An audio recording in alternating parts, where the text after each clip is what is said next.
Hello 12, hello 13 viewers. It's Hunter's Broadway. We're beginning today with a few closings. The Miracle Worker, Looped, All About Me, they all closed recently because of terrible reviews and terrible ticket sales. Now, this is the kind of closing I like. Now, not saying I like closings, but this is the kind of closing that I enjoy. Specifically because they got bad reviews, they close. A show that got bad reviews, but won't be closing for a while, I'm sure, is The Addams Family. It opened and got terrible reviews. I mean, I think Nathan Lane may have come out a bit on top, surprisingly enough. I mean, well, I guess he was playing Nathan Lane, wasn't he? But it's going to be here a long time, I have no doubt. I mean, advances are great. It's been doing wonderfully.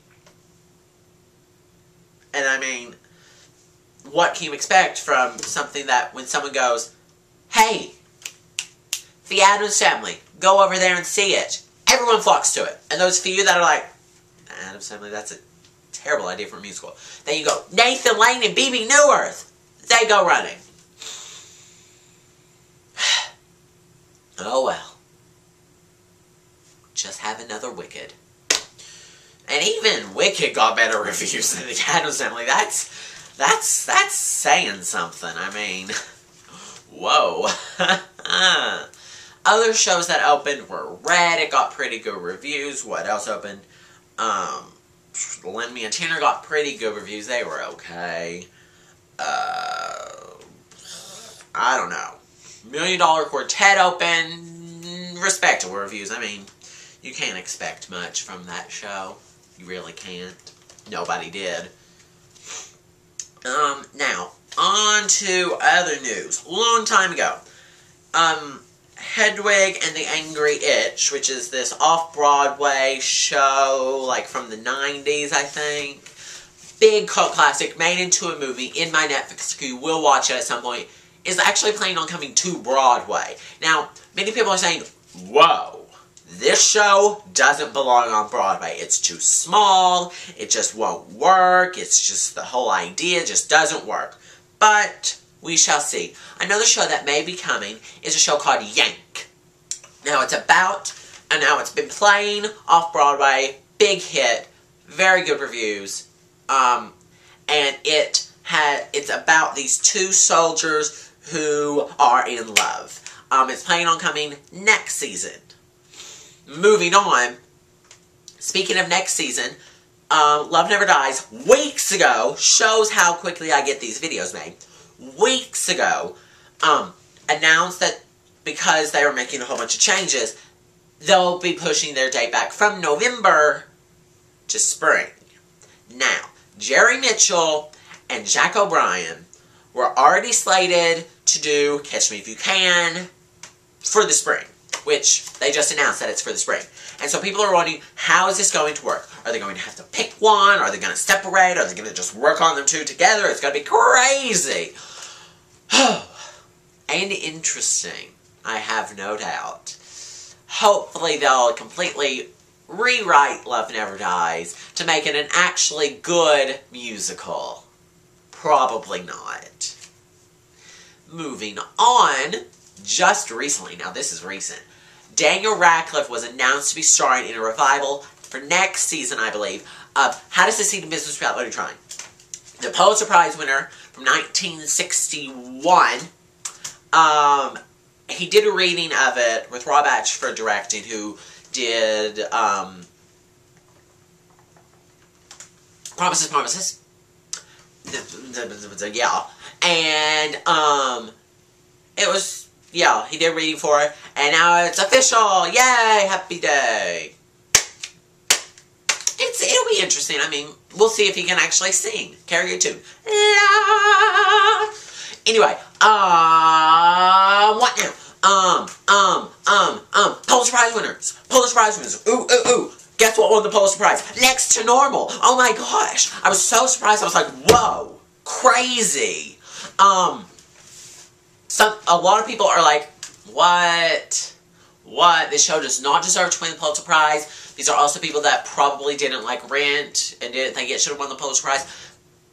Which is understandable because there's this whole thing with this jury and then the board of the Pulitzer Prize Committee. And, like, I don't remember which one's first, but I think it's the jury. The jury makes finalists. Okay? They pick, like, 3 finalists. But they have to fill out, like, they have to make this report about, these are our 3 finalists. And then they also mention some other shows, including Next to Normal. Then it went to the board. And the board had this decision not to choose any of the 3 finalists, but to go with another show. Or pick no award at all. And they completely threw away the finalists and picked Next to Normal. Yeah.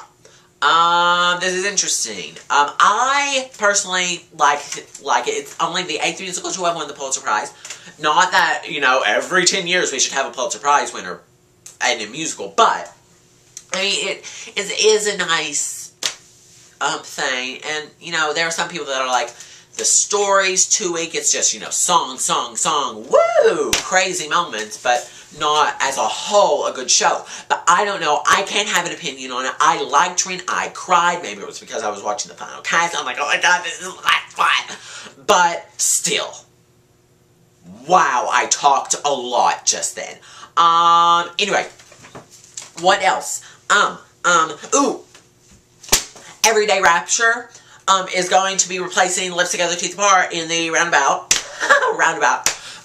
schedule. It was announced, you know, just, you know, before I posted the last video, but I didn't film it because I didn't have time. Anyway, it's a Sherry Renee Scott, sort of almost one-woman show, but it has some backup people. It's a autobiographical, it starts the 29th, it opens, it opens April 29th, which is the last show to be opening during this season. Wow. What else? Thanks again, previews, I know.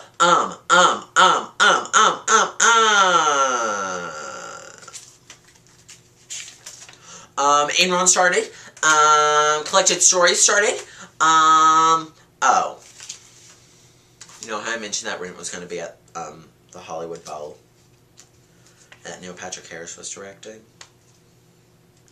Vanessa Hudgens is playing Maureen. Now, I'm not going to say she's going to be crap, but she's going to be crap. Now, I'm not going to say that she's going to be terrible, but she's going to be terrible. So, that's just my opinion. For the longest time, up until about a year ago, I used to spell Kristen Chenoweth's name wrong. I would spell it KristenChenowith.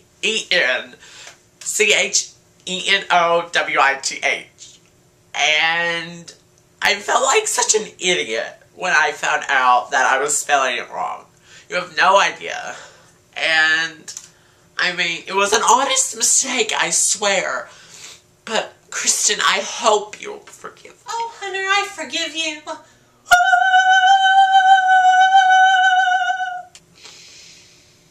Really? The Chenonote? I'm opening my heart out for tens of viewers. And there you go, screeching it up. What? It's my signature.